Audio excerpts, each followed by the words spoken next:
Hi friends, I got a bit late today to make the video. आज सुबह उठ के मेरा पहला टास्क था यहाँ का G1 लाइसेंस का जो टेस्ट है वो देने जाना. So here nearby only I had a branch for giving the driving test in Brampton, but मैं सुबह उठी. आज मेरा मन था कि आज मैं बस का करूँगी रिसर्च कि बस से कैसे ट्रैवल करना है. यहाँ की एक अच्छी चीज़ पता है क्या लगी मुझे कनाडा में, कि जैसे आप अपना डेस्टिनेशन गूगल मैप्स में डालते हो और उसमें एक जो बस वाला आइकन होता है और आप उस बस वाले आइकन पे क्लिक करते हो तो एग्जैक्टली आपको वो मैप कितने मिनट की वॉकिंग पे आपका बस स्टैंड है और कौन से नंबर की बस पे आपको चढ़ना है, उसमें कितने स्टॉप्स के बाद आपको उतरना है और वो बस कितने बजे उस स्टॉप पर पहुंचेगी. एग्जैक्ट टाइमिंग, लेट है तो लेट, जल्दी है तो जल्दी, एग्जैक्ट टाइमिंग बताएगी. और आप जो स्टॉप पे उतरोगे उसका एग्जैक्ट टाइम होगा आपका, और एक सेकंड आगे या पीछे वो कभी नहीं होने वाला है. और उसके बाद अगली बस जो है वो कहाँ से चढ़नी है. यहाँ की जो बसेस है ना गाइस, वो ग्रिड में चलती हैं. अगर वो सीधी जा रही है तो वो सीधी ही जाती रहेगी.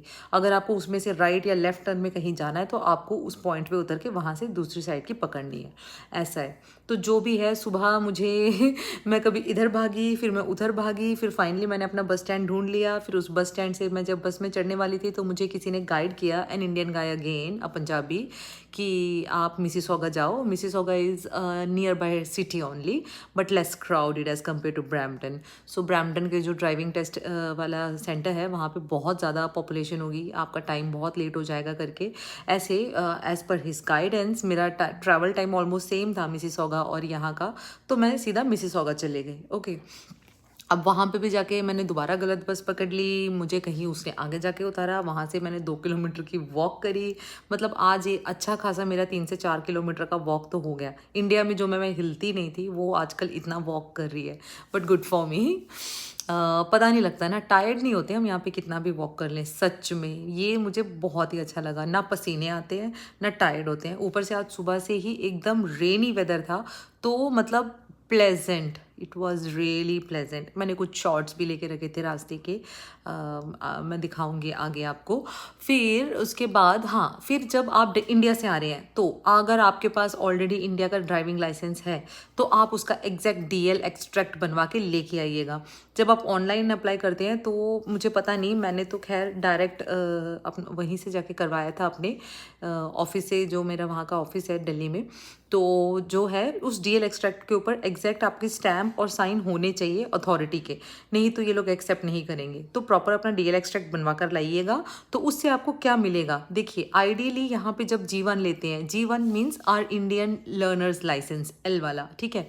तो आइडियली जब हम यहाँ पे G1 लेते हैं तो उसके after 1 year only you can apply for the driving test. ऐसे बहुत सारे इनके बहुत ही स्ट्रिक्ट रूल्स हैं.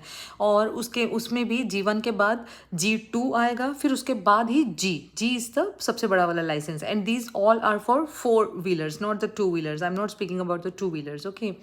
तो अब जब हम डीएल एक्सट्रैक्ट लेके आते हैं तो हमारा क्या होता है, हम सीधा G1 के बाद G2 ना दे के सीधा हम जी भी दे सकते हैं. और हमें एक एक साल वेट करने की भी ज़रूरत नहीं है कि भाई ये दे दिया अब उसके बाद 1 साल वेट करना है तो अगला दे दिया, ठीक है. तो अब मैं वहाँ जाके मिसिसॉगा जब गई तो वहाँ से आपको पहले तो कूपन लेना होता, अपना coupon number.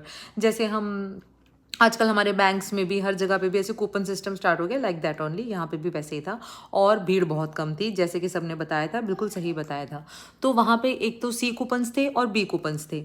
A coupons x appointment लेके भी जा सकते हैं, ठीक है, अपॉइंटमेंट लेके भी जा सकते हैं. वो वैसे करके जाएंगे तो आपका टाइम सेव होगा. अब मेरे को तो कुछ और काम था नहीं आज गाइस, तो मैं वहीं पे फिर बैठी रही. वहाँ पे इन्फॉर्मेशन पे जो लेडी थी वो सबके पीछे घूम घूम के सबको अपॉइंटमेंट लो करके वापस भेज रही थी. स्पेशली द बी टोकन वाले आर दोज पीपल जिनका already back in their own country have their own driving licence, ठीक है. तो उसके बाद फाइनली मेरा B28 नंबर था, जो कि 12 बजे के बाद उन्होंने बी बुलाना शुरू किया, बिकॉज उस इंफॉर्मेशन डेस्क पे बैठी लेडी ने सबको घर भगा दिया था. मेरा नंबर बहुत ही जल्दी आ गया, बिकॉज कोई था ही नहीं. और फिर उसके बाद हाँ, यहाँ का जो ड्राइविंग टेस्ट है ना वो 20/20, लाइक 20 क्वेश्चंस जो होते हैं वो रोड लॉज होते हैं, जो रोड के जो आपके लॉज है जो आपको फॉलो करने हैं, वो सबसे मुश्किल है दोस्तों, मत पूछो। एक तो इतने कंफ्यूजिंग है, इतना दिमाग ख़राब हो जाता है, ये वैसा है वो वैसा है, कितने डीमेरिट पॉइंट्स होते हैं, तुम्हें कितनी पेनल्टीज, क्रिमिनल कोड केसेस, मतलब इतनी चीज़ें कैसे याद रखोगे यार। मैंने कल रात को बैठ के थोड़ा सा पढ़ना शुरू किया था, रट्टा मारना तो दूर की बात है, पहले समझ में तो आए कि सवाल क्या है, समझ में ही नहीं आता पहली बात तो। रोड साइंस तो almost it's like similar and we can make it out, like देख के सम आइडिया लग जाता है। और 20-20 ईच क्वेश्चन होते हैं, रोड लॉस के 20 क्वेश्चन एंड रोड साइंस के 20 क्वेश्चन।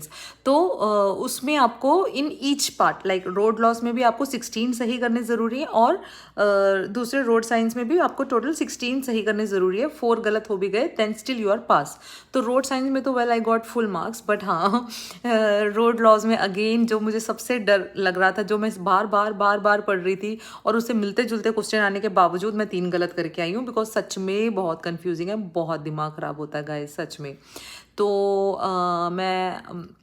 आप बहुत सारे, अगर आप आ रहे हैं तो अपना DL एक्सट्रैक्ट ज़रूर लेके आइएगा एक, और आते ही या तो अपॉइंटमेंट ले लीजिए, या जितनी जल्दी हो सके नियरेस्ट आपको जहाँ पे भी पड़ता है वहाँ पर जाके अपना जीवन का टेस्ट दीजिएगा ज़रूर, और अपना जीवन लाइसेंस जैसे ही हो जाएगा वो। हाँ, एक मेन चीज़ इसमें ये होती है कि यहाँ पे जो है ना एड्रेस प्रूफ, जैसे हमारे पास बैक इन इंडिया क्या था, आधार कार्ड है, पासबुक है, वोटर्स ID कार्ड है, बहुत सारी चीज़ें हैं जिसको आप अपने एड्रेस प्रूफ की तरह दिखा सकते थे। यहाँ पे ऐसा कुछ नहीं होता है, सिर्फ आपके पास या तो ड्राइविंग लाइसेंस होता है जिसमें आपका एड्रेस होगा, या जो दूसरा होता है वो है आपका क्या कहते हैं, एक ID card, photo identity card बनता है सर्विसेज कैनेडा ओंटारियो या ऐसे, मतलब इनके जो गवर्नमेंट ऑफिस है ना वहाँ से ID कार्ड बनता है। पर अगर आपने वो वाला ID कार्ड ले लिया तो पहली बात तो आप मतलब जब अपना DL एक्सट्रैक्ट लेकर जाओगे ना अपना जीवन देने के लिए, तो वो उसको एक्सेप्ट ही नहीं करेंगे। You will be a novice driver for them, वो आपका पुराना एक्सपीरियंस ही नहीं काउंट करेंगे। और इन दोनों में से आप कोई एक ही रख सकते हो, या तो फोटो ID कार्ड जो कि गवर्नमेंट के ऑफिस से आपको सर्विसेज ओंटारियो या जहाँ से भी आपको प्रोवाइड किया गया, या फिर ड्राइविंग लाइसेंस। ओ गॉड, मुझे लगता है मैंने आपको बहुत सारी चीज़ें बता दी हैं, बट येस आज मेरा जीवन हो चुका है और मैंने फर्स्ट अटैम्प्ट में ही एकदम क्लियर कर लिया है, और and I am really happy. अब गाड़ी कब खरीदूंगी, ड्राइविंग टेस्ट तक कब देने जाऊंगी, ये सब मुझे पता नहीं है, उसका धीरे धीरे अपडेट। लेट्स होप कि सब कुछ जल्दी जल्दी आ जाएगा मेरे पास। ओके देन, यहाँ पे रात हो चुकी है, हमारे डिनर हो चुका है और अब हम सोने जा रहे हैं। Good night.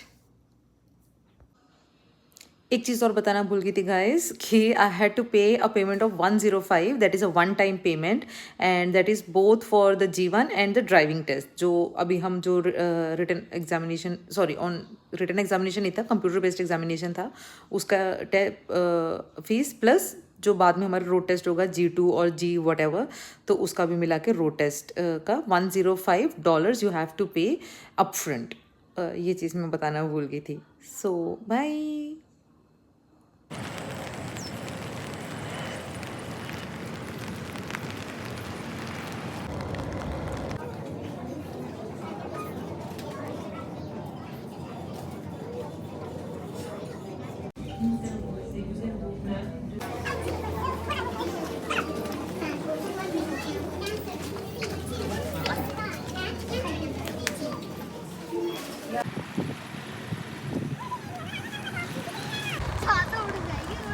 അവളവ കൊള്ളു